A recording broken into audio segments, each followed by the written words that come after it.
Operation सिंदूर, जिस पर पूरे देश को गर्व है। सब लोग हमारी ट्राई सर्विसेज यानी कि आर्मी, नेवी, एयरफोर्स के साथ हैं। ऑपरेशन सिंदूर को जिस तरीके से अंजाम दिया गया, उसको किस तरीके से एग्जीक्यूट किया गया, मिलिट्री प्रिसिशन के साथ किया गया, वो हम लोग अपनी रिपोर्ट्स में ला ही चुके हैं और आपने देख ही लिया है किस तरीके से किया। और जहां पूरा देश हमारी सर्विसेज के साथ खड़ा हुआ था, वहां पर क्या कुछ लोगों को इसमें एक अवसर मिला मुनाफाखोरी करने का। यह कैसी गिद्धियत सोच है कि इससे कैसे प्रॉफिट कमा लिया जाए, इस पर जल्दी से एक फिल्म बना ली जाए और उस चक्कर में यह नाम ही कॉपीराइट और ट्रेडमार्क करा लिया जाए, यानी कि कोई और ऑपरेशन सिंदूर इस्तेमाल ही नहीं कर सकता। अब आप लोगों के सामने एक रिपोर्ट प्रस्तुत करेंगे जिसमें आप बहुत डिटेल में देखेंगे कि बहुत सारी वेबसाइट्स, अब जैसे बार एंड बेंच और तमाम वेबसाइट्स ये रिपोर्ट करने लगी हैं कि रिलायंस इंडस्ट्रीज लिमिटेड, एक दिल्ली के वकील, एक रिटायर्ड आर्मी ऑफिसर और एक और सज्जन, इन लोगों ने ऑपरेशन सिंदूर को ट्रेडमार्क कराने की एप्लीकेशन मूव की है 24 घंटे ऑपरेशन हो जाने के अंदर अंदर। और सब लोग ये बता रहे हैं कि हमें फिल्म बनाना है, कॉन्सर्ट करना है और तमाम चीजें करनी है। लेकिन ये तो मीडिया रिपोर्ट्स हो गई। हमने खुद सरकारी वेबसाइट पर जाकर के चेक किया कि पूरा मामला क्या है। नमस्कार, मेरा नाम है संकेत उपाध्याय और आप देख रहे हैं इशारों इशारों में। देखिए, ये एक छोटी सी रिपोर्ट। तो तमाम वेबसाइट्स जो रिपोर्ट कर सकती हैं, देखिए वो भी गलत हो सकती हैं, न्यूज़ रिपोर्ट्स गलत हो सकती हैं, लेकिन सरकारी वेबसाइट क्या कहती है ज़रा वो देख लें। तो ये जो आप देख रहे हैं ये है official website of the intellectual property India, public search of trademark. इसमें लोग यहाँ पर आकर के चेक कर लेते हैं कि उन्होंने जो जो अपने ट्रेडमार्क, नाम, वो सब रजिस्टर किए हैं, वो नाम वगैरह का स्टेटस क्या है और किसने क्या क्या किया है। ये पब्लिक वेबसाइट है और आप इसमें सारी डिटेल्स आपको मिल सकती हैं। इसका जो वो वेब एड्रेस है वो है tmrsearch.ipindia.gov.in। ये है इसकी डिटेल्स। ये वेबसाइट, मैं आपको ये भी बता दूं कि जब से ये खबर अब सामने आई है, ये वेबसाइट बहुत धीरे खुलने लगी है। ये भी रिपोर्ट्स अब सामने आ रही हैं। अब आप देखिए, इसको मैं जूम इन करके आपको दिखाता हूँ कि इसमें क्या डिटेल्स हैं। ये है ministry of commerce and industry, department for promotion of industry and internal trade, controller general of patents, design and trademarks, जिसमें आप क्लास डिटेल्स दे सकते हैं, वेल नोन मार्क्स दे सकते हैं, प्रोहिबिटेड मार्क्स दे सकते हैं, Vienna code classification, international non proprietary names, ये सारी चीज़ें। लेकिन हम करेंगे सर्च फॉर द वर्ड और यहाँ पर हम लिखेंगे जो शब्द है ऑपरेशन सिंदूर। ये मैं यहाँ पर टाइप कर देता हूँ। इसके बाद फिर यहाँ पर एक चीज़ होती है जिसे कहते हैं क्लास। क्लास का मतलब ये हुआ, देखिए ट्रेडमार्क हमेशा कुछ क्लासेस में रजिस्टर होता है, यानी कि आप क्या करना चाहते हैं इस ट्रेडमार्क से, आपको वो बताना होगा और उसके क्लासेस डिफाइन किए हैं सरकार ने। तो एक क्लास जो न्यूज़ में आ रहा है वो है class 41। It has to do with performing arts, चाहे मीडिया हो या कुछ भी हो, यूजली वो परफॉर्मिंग आर्ट्स से रिलेटेड चीज़ें क्लास नंबर 41 में ही होती हैं। अब मैं आप लोगों को बिना दिखाए, क्योंकि इसमें एक कैप्चा कोड भी डालना होता है, वो चीज़ मैं यहाँ पर डाल देता हूँ और उसके बाद फिर हम देखेंगे कि रिज़ल्ट क्या आ रहा है। तो ये मैंने सर्च करना शुरू कर दिया है, ऑपरेशन सिंदूर, जैसे कि आप देख सकते हैं यहाँ पर। अभी थोड़ी देर में जब ये वेबसाइट खुलेगी, ये देखिए ये आ गई डिटेल्स। तो अब मैं इसको जूम इन कर रहा हूँ और आपको दिखा रहा हूँ कि सरकारी वेबसाइट क्या क्या बता रही है। तो मैचिंग ट्रेडमार्क्स में सबसे ऊपर है ऑपरेशन सिंदूर, रिलायंस इंडस्ट्रीज लिमिटेड, जिनकी एप्लीकेशन नंबर है 6994264, क्लास 41 है, स्टेटस है फॉर्मेलिटीज़ चेक पास। क्या करना चाहता है रिलायंस इंडस्ट्रीज़, हम शो डिटेल्स करते हैं। तो यहाँ पर डिटेल्स आई हैं जो कहती है सरकारी वेबसाइट में कि formality checks done, goods and services description. आप क्या करना चाहते हैं इस ट्रेडमार्क के साथ। तो इसमें लिखा है provision of entertainment, production, presentation and distribution of audio, video, still and moving images and data publishing services including electronics publishing services, the provision of discussion forums, non-downloadable electronic publications, organization, बहुत detailed इसमें सारी चीज़ें लिखी हुई हैं. Provision of information and advisory services relating to any of the aforesaid services.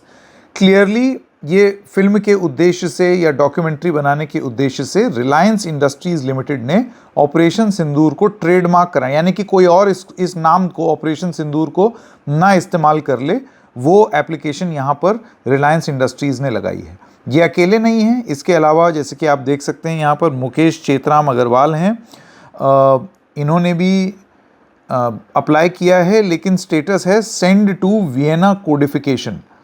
अब इनकी show details अगर आप देखेंगे तो ये इन्होंने भी बिल्कुल वही सेम चीज़, प्रोविजन ऑफ एंटरटेनमेंट, ये देखिए ये और भी लंबा मतलब इतना detail. Arranging, organising, conducting and presenting concerts, live musical, ये कॉन्सर्ट करना चाहते हैं ये चेतराम जी, चेतराम अग्रवाल ऑपरेशन सिंदूर के साथ कॉन्सर्ट करना चाहते हैं, एंटरटेनमेंट स्पेशल इवेंट करना चाहते हैं, म्यूजिकल कल्चरल इवेंट करना चाहते हैं, थिएट्रिकल एंटरटेनमेंट करना चाहते हैं, और ये सेना के शौर्य और हमारे एयरफोर्स और नेवी के शौर्य पर फेयर लगाना चाहते हैं, म्यूज़िक फेस्टिवल करना चाहते हैं, एंटरटेनमेंट पर्पस. लिस्ट देख रहे हैं आप, कितना लंबा लिख डाला इन्होंने, इतना लंबा. ये सारी डिटेल्स हैं जो ये काम करना चाहते हैं, और इस वजह से इन्होंने ये एप्लीकेशन मूव की है. खैर आगे चलते हैं. Group captain Kamal Singh Uber retired हैं, इन्होंने भी अप्लाई किया है क्लास 41 में ही. इसको मैं शो डिटेल्स करता हूँ, तो यहाँ पर अभी थोड़ी देर में आप देखेंगे. ये तो चेतराम अग्रवाल जी का डिस्क्रिप्शन है. जैसे कि मैंने आपको बताया ये वेबसाइट स्लो चल रही है. मैं यहाँ पर एक बार फिर से शो डिटेल्स क्लिक करता हूँ कि वो डिटेल आएँ. खैर क्योंकि क्लास 41 है, आप ये जान लीजिए कि वो क्लास 41 का मतलब ही ये होता है कि एंटरटेनमेंट पर्पज़ के लिए. ये देखिए, ये है group captain Kamal Singh Uber की एप्लीकेशन, जिन्होंने डिस्क्रिप्शन में दिया है entertainment film production, cultural activities, web series production. Production की स्पेलिंग भी गलत हो गई ग्रुप कैप्टन जी की. तो ये सब चीज़ें हैं. और चौथी है एप्लीकेशन जो फाइल की है आलोक कोठारी जी ने. इनका भी ज़रा देख लें, फॉर्मेलिटीज़ चेक पास हो गया है इनका. अभी इन लोगों को ट्रेडमार्क मिला नहीं है. अच्छा, मुकेश चेतराम ने, तो आप ये सोचिए जो ऑपरेशन सिंदूर का लोगो है, आर्मी नेवी एयरफोर्स का लोगो, वो तक ले लिया इन्होंने. यानी कि इनकी परमिशन के बगैर अब और कोई आर्मी नेवी एयरफोर्स भी अपना ही लोगो इस्तेमाल नहीं कर पाएगी अगर ये इनको मिल जाता है. तो ये हैं आलोक कोठारी जी. इन्होंने अपना पर्पस बताया है education, providing of training, entertainment, sporting and cultural activities. ये इन्होंने बात अपनी रखी है. ये देखिए पूरा लोगो उठा करके इन्होंने अपना बना लिया. खुद इन्होंने बनाया है, नहीं बनाया है, मैं नहीं जानता हूँ, मुझे नहीं मालूम मुकेश चेतराम अग्रवाल जी का ये लोगो बनाने में क्या योगदान रहा कि अब उनको ये ज़रूरत महसूस हो रही है कि इनसे पूछे बगैर कोई ये इस्तेमाल ही ना कर ले, और अगर कर ले तो ये कॉपीराइट वायलेशन दे दें या फिर ये ट्रेडमार्क के तहत लोगों को क्वेश्चन कर लें. ट्रेडमार्क इस तरीके से होता है कि अभी ये फॉर्मेलिटीज़ पास हुई हैं, इनका तो वियना कोडिफिकेशन में चला गया है, यानी कि इंटरनेशनली भी चेक होगा वो, और ये सब कुछ महीने बाद सारे चेक्स हो करके सरकार ये निर्धारित करेगी कि ये नाम इनको दिया भी जा सकता है या नहीं. लोग अक्सर नाम करते हैं, ट्रेडमार्क करवाते हैं, क्योंकि उनको ये लगता है कि उनके नाम पर कोई और अपना बिजनेस ना चलाने लगे.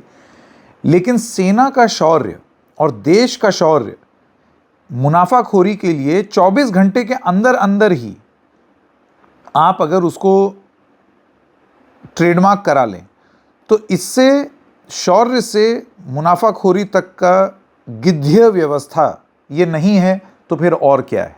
इसके बारे में आप लोग क्या सोचते हैं, प्लीज़ बताइएगा.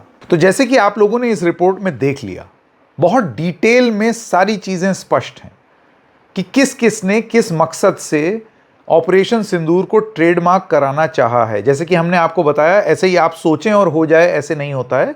सरकार तय करेगी कि ये नाम ट्रेडमार्क के लिए देना भी है या नहीं.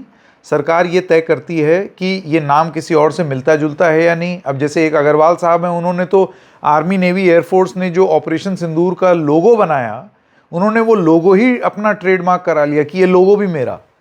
अब क्या उन्होंने ही लोगो बनाया है मैं नहीं जानता हूं, लेकिन वो उसको ट्रेडमार्क करा रहे हैं। यानी कि अगर ये अप्रूव हो जाता है तो फिर आपको इनसे इजाज़त लेनी पड़ेगी। ये आप पर चाहें तो लीगली केस कर सकते हैं कि आप कैसे ये नाम इस्तेमाल कर रहे हैं, ये नाम मेरा है, ये मेरा ट्रेडमार्क है। यानी कि आप उसके बारे में चर्चा ही नहीं कर पाएंगे। हमने बात की द रेड माइक की लीगल एडिटर सपना कौशिक से, सुनिए उनका क्या कहना है। देखिए संकेत जी, सबसे पहली बात जो मैं कहना चाहती हूँ यहाँ पर वो ये है कि सारी जिम्मेदारियां, सारी रिस्पॉन्सिबिलिटी सरकार या नेताओं की नहीं होती। कुछ जिम्मेदारियां हमारे समाज की, हमारे देश के जो व्यवसायी हैं, बिजनेसमैन हैं, उन लोगों की भी है। जैसे कि इस केस में हमने देखा कि ऑपरेशन सिंदूर चला और बिजनेसमैन लोगों को लगा कि वाह, ऑपरेशन सिंदूर से लोगों के देश के लोगों की भावनाएं जुड़ी हुई हैं, तो हम इसको फटाफट से इसको रजिस्टर करवा लेते हैं, इसका ट्रेडमार्क ले लेते हैं और फिर हम इसके ऊपर मूवी बनाएंगे, इसके ऊपर ओटीटी पे कोई डॉक्यूमेंट्री बनाएंगे या किसी भी तरीके से हम इसको यूज कर लेंगे। वो क्या यूज करेंगे वो इसमें उन्होंने नहीं बताया है, क्योंकि क्लास 41 में जो है ऑब्जेक्टिव है वो लिखा है प्रपोज टू बी यूज, और क्लास 41 में इसको ट्रेडमार्क को रजिस्टर करवाने के लिए, तो किस चीज के लिए यूज होगा उनको नहीं पता, लेकिन उनको ये पता है कि इससे लोगों की भावनाएं जुड़ी हुई हैं, तो हम इसको फटाफट से रजिस्टर करवा लेते हैं ताकि हम इससे मुनाफा कमा लें। उसके बाद एक बड़ा सवाल जो लोग पूछना चाहते हैं वो ये है कि क्या सरकार इसको रोक सकती है। देखिए, ऑपरेशन सिंदूर या ऐसे कोई भी ऑपरेशंस होते हैं तो जनरली सरकार या मिनिस्ट्री ऑफ डिफेंस उसको रजिस्टर नहीं करवाती है, उसको कमर्शलाइज यूज नहीं करती है, तो इसलिए उसको रजिस्टर नहीं करवाते हैं। और जब वो रजिस्टर नहीं करवाते हैं तो वो प्रोटेक्टेड नहीं होता, कोई भी उसको रजिस्टर करवा सकता है।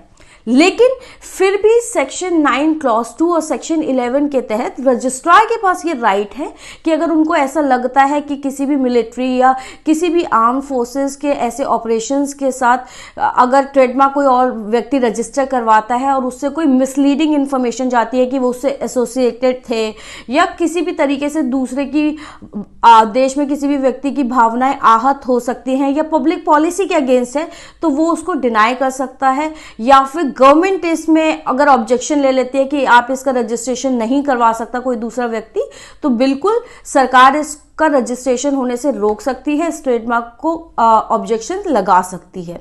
और जब भी कोई भी ट्रेडमार्क वैसे भी रजिस्ट्री के पास अगर रजिस्ट्रेशन के लिए जाते हैं तो उसमें ऑब्जेक्शंस मांगी जाती हैं, और कोई भी व्यक्ति अगर ऑब्जेक्शन दे देता है तो उसको सुना जाता है कि क्या उसकी ऑब्जेक्शंस वैलिड है, और जब सारी तरीके से ऑब्जेक्शंस को रिमूव कर दिया जाता है तभी ट्रेडमार्क किसी व्यक्ति को दिया जाता है। कोई भी अगर ट्रेडमार्क अप्लाई किया जाता है तो जनरली यही प्रोसीजर होता है, और इसमें भी यही है। वैसे कहीं पर ये ऑटोमेटिकली रजिस्टर्ड नहीं होता कि सरकार के नाम पर है, लेकिन फिर भी अगर सरकार ऑब्जेक्शन लगाएगी तो इसको विदहोल्ड सरकार कर सकती है, क्योंकि लोगों की भावनाएं इसके साथ बहुत ज्यादा जुड़ी हुई है। और कोई भी व्यक्ति अगर इसका मिसयूज करना चाहता है, ये दिखाएगा कि हम इससे एसोसिएटेड थे या किसी भी तरीके से पब्लिक पॉलिसी के अगेंस्ट जाता है, सरकार के खिलाफ या देश के खिलाफ अगर इसका यूज होता है, तो बिल्कुल इसको ऑब्जेक्शन सरकार लगा सकती है और इसको विदहोल्ड किया जा सकता है। अब क्योंकि बवाल मचा है तो रिलायंस इंडस्ट्रीज की तरफ से भी एक स्टेटमेंट आ गई है, जिसमें आप स्क्रीन पर देख सकते हैं। उसमें लिखा है, Reliance Industries has no intention of trademarking Operation Sindoor, a phrase which is now a part of the national consciousness as an evocative symbol of Indian bravery.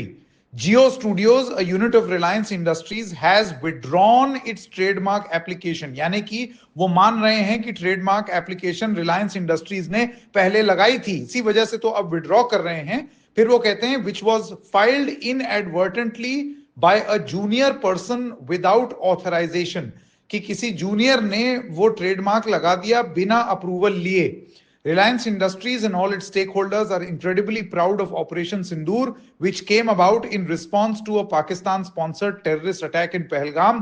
फिर वो कहते हैं कि हम इंडिया फर्स्ट के साथ हैं, लेकिन ये स्टेटमेंट बहुत क्लियरली बताती है कि रिलायंस इंडस्ट्रीज की तरफ से एक ट्रेडमार्क एप्लीकेशन मूव जरूर की गई थी, जिसको अब हटा लिया गया है। तो अब आप तय कीजिए कि क्या ये एक नॉर्मल प्रोसीजर है जिसमें एक घटना को उसका नाटकीय रूपांतरण करके और जनता तक पहुंचाने का काम फिल्म के माध्यम से ये बड़ी बड़ी कंपनीज और इंडिविजुअल्स कर रहे हैं, तो ये नॉर्मल है, या आपको लगता है कि ये प्राइड वर्सेस प्रॉफिट का केस है जिसमें आप सेना के शौर्य से मुनाफा कैसे कमाया जाए वो तुरंत घंटे भर में या एक दिन के अंदर अंदर आपको ये महसूस होता है कि ये कर लेना चाहिए।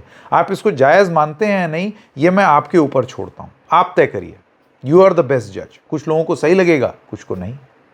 इशारों में बस इतना ही, फिर मिलेंगे किसी और मुद्दे के साथ। तब तक के लिए नमस्कार।